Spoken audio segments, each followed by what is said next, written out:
Imagine you're standing in the middle of a huge clothing store surrounded by endless racks of clothes.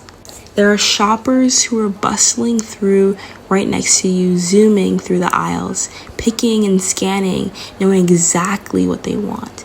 They themselves look stylish, and you envy their confidence not only in their style, but in this store and how they navigate things. You look around and there's rows of jeans in every cut, tops in every colors, mannequins styled in outfits that you don't even think it's possible to recreate. You reluctantly stop and you find a top that you think is cute but don't know how to style. And nothing just seems right. You feel overwhelmed. The fashion world is a huge universe filled with different elements, from timeless classics to the new and fresh trends of today. Though fashion is so fun, navigating the universe can be very confusing. With so many styles, brands, and influences out there, it's easy to feel overwhelmed. But don't worry, I got you. So here's my survival guide within the chaotically fun world of fashion. This 5-step guide is meant to help you develop your path within fashion. This is not one of those BuzzFeed quizzes that give you a non-scientific result. I just want to make this universe a little bit more easy to navigate. Step 1. Take a look into your lifestyle. I know it's easy to get carried away by the bright colors, aesthetics, and classic pieces within fashion, but we need to be practical. Obviously, as an advocate for sustainable fashion, I think understanding your lifestyle and cultivating a wardrobe to that lifestyle helps to not only create a style, but also make sure that the pieces within your wardrobe is practical, intentional, and sustainable. Fashion should fit your life, not the other way around. What is your daily routine? What does your week usually look like? If you were to go to a formal occasion, what type of event would that be? When you're out and about, how do you want to feel? How do you want to be perceived? Caution with that one as well, because perception of others shouldn't be the sole basis of your style. During each season, how does your fashion practices change? Usually for me, my daily routine consists of waking up from 6 a.m. To coming home at around 2:45 p.m. during the fall and winter seasons. I get up and get ready for school. I have to be to school by 7:25. Because I'm at school all day, I would like to feel comfortable, but I would like to be perceived as chic.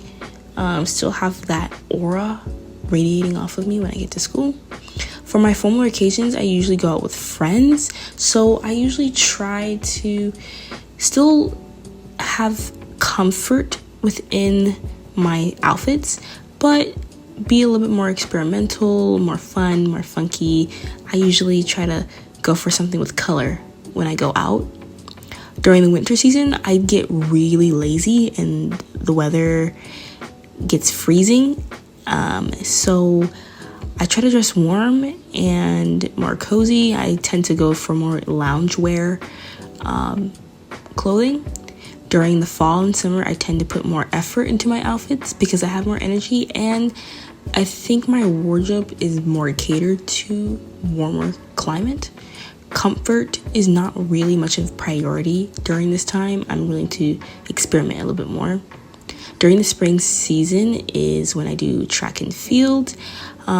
Basically during this time, I live, breathe in athletic leisure. I wear my Crocs and my Uggs literally every single day and don't switch anything out. Usually the outfits that I make before practice are outfits that I can turn into workout clothes. So it's usually like a jean or a regular bottom with an athletic top or something that I could run in. Creating a wardrobe that fits with your life is not only setting yourself up for success when trying to live in a world that isn't exactly like your Pinterest board, but is also sustainable in the long run. It stops you from buying things that you'll only use once. Step 2. Try to understand your body type. I recommend researching what type of body you have and finding silhouettes that work with your body. There are 5 general body types. The hourglass, which is a balanced bust and hip measurement with a defined waist. The pear, or also called the triangle, is when the hips are wider than the bust. There is more visual weight around the bottom half of the body. The apple carries more weight around the midsection with a fuller bust, less defined waist, and narrow hips. Inverted triangles usually have broad shoulders or busts with narrow hip ratios.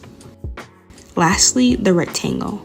This is when the bust, waist, hips are fairly uniform in measurements, with little waist definition. As an inverted triangle, because my body is very top heavy, I wear things that balance out my silhouette.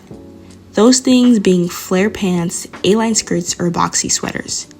I go for things that either add dimension to the bottom half of my body or remove dimension from my upper half. The more balanced your silhouette appears, the more visually pleasing your outfit will be. Sometimes we like to go into things and recreate outfits that work on someone else but doesn't work on us. And it's really important to keep some of these things in mind when looking for clothes. Obviously, wear whatever you want to wear, but just as a reminder, these guidelines can really help make outfits look good. I totally recommend checking out the concept wardrobe and other resources, which I will link in the bio, to expand your knowledge on this concept. Stage 3. Watch fashion shows. I know this is so random, but I promise you this has helped me not only to keep up with the times of fashion, but to keep those aspects timeless. Watching fashion shows, whether they be old or recent, allows you to look at things outside of mainstream media. I think nowadays, it's hard to create a personal style because when you search for inspiration, everyone is wearing the same thing. It's really easy to just copy paste an outfit that you see online than the outfit you see on the runway. I'm not a huge supporter of following an aesthetic, which is a huge thing of internet culture around fashion. Because they can be very constricting, but I'm not completely against the idea, for it does provide a baseline. Fashion shows have more depth in terms of silhouettes, patterns, textures, form, color, and etc. Attention to this depth will create and mimic this depth within your style. Stage 4.